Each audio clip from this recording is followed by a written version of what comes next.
భారత రాజ్యాంగ అమలు దినాన రాజ్యాంగ హోదాల్లో ఉన్న ముఖ్యమంత్రిని, స్పీకర్ గారిని అవమానపరుస్తున్న కేటీఆర్ బహిరంగంగా క్షమాపణ చెప్పు.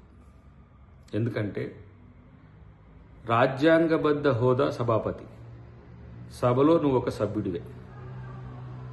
సభాపతిని ధృతరాష్ట్రంతో పోల్చడం అనేది ఏ సంస్కారం, ఏ సంస్కృతి, ఎవడు నేర్పిండు?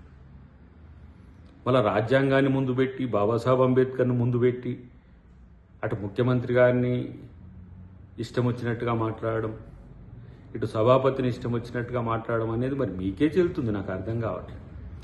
ఒకవైపు మీ నాయనేమో రాజ్యాంగం వల్లనే తెలంగాణ వచ్చిందని చెప్తూ భారత రాజ్యాంగాన్ని మార్చమన్న గను, మీరేమో రాజ్యాంగాన్ని ముందు పెట్టి నువ్వు నాటకాలు వేయడమే కాకుండా నాటకాలు ఏపిస్తూ రాజ్యాంగ హోదాల్లో ఉన్న వాళ్ళని అవమానపరచమని చెప్పి రాజ్యాంగం చెప్పిందా? ఇదేనా రాజనీతి? ఇదేనా మీకు తెలిసిన రాజకీయం? ఇలాంటి ఒక అహంభావ ధోరణి ఉండడం వల్లనే మీకు ఈ స్థితి వచ్చిందని ఇప్పటికీ తెలుస్తలేదా? మరి ఎవడో ఆ కంటెంట్ ఇచ్చింది కానీ సభాపతిని అగౌరవపరచమని ఉన్నదా? అయితే ఇలా 10 మంది ముందు చర్చ పెడుతున్నావు కదా, మరి 39 మందిని మీరు చేర్చుకున్న రోజు మరి మిమ్మల్ని ధృతరాష్ట్రుని దాటి ఏమనాలి? మరి ఇలాంటి ధోరణిని మీరు చేసిన ఏవైతే రాజ్యాంగ ద్రోహం ఉందో అలాంటి వాటిని అన్నీ ఈరోజు ప్రజలు మననం చేసుకున్నారు కాబట్టి మిమ్మల్ని అధికారంలోకి రానియది.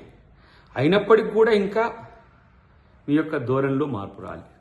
ఇక వస్తుందని కూడా అనుకోలేము, ఎందుకంటే అవకాశమే లేదు కాబట్టి. ఒక ఫ్రస్ట్రేషన్తో మీరు చేస్తున్న నాటకాలు ఏవైతే ఉన్నాయో ఆ నాటకాల్ని ప్రజలు తిరస్కరించిండ్రు, తిప్పికొట్టిండ్రు. అయినప్పటికీ కూడా ఆగట్లేదు. సో కాబట్టి ఇలాంటి స్థితి మీకు రావడం దురదృష్టకరమే. అయినప్పటికీ కూడా ఏం చేస్తాం? మీ సోదరి అన్నది కదా, కర్మ రిటర్న్స్ అని చెప్పి. అంతే. ఇంకా తెలంగాణ ప్రజలకు మీలాంటి విపక్ష నాయకులు ఉండడం అనేది ఎంత నష్టం జరుగుతుందో ఇప్పటికైనా అర్థం చేసుకోరు. ఏ రోజు కూడా కాంగ్రెస్ పార్టీ ఇలాంటి అవమానపూర్వక చర్యలకు ఎప్పుడు పాల్పడదు కూడా. కానీ ఈరోజు మీరు వ్యవహరిస్తున్న తీరు తెలంగాణ ప్రజలు గమనిస్తుండ్రు, తెలుగు సమాజం గమనిస్తున్నది. అయినప్పటికీ కూడా మీలో మార్పు రావట్లేదు అని అంటే డెఫినెట్గా మళ్ళీ ప్రజలే బుద్ధి చెప్తారు. ఇప్పటికైనా మిత్రమా,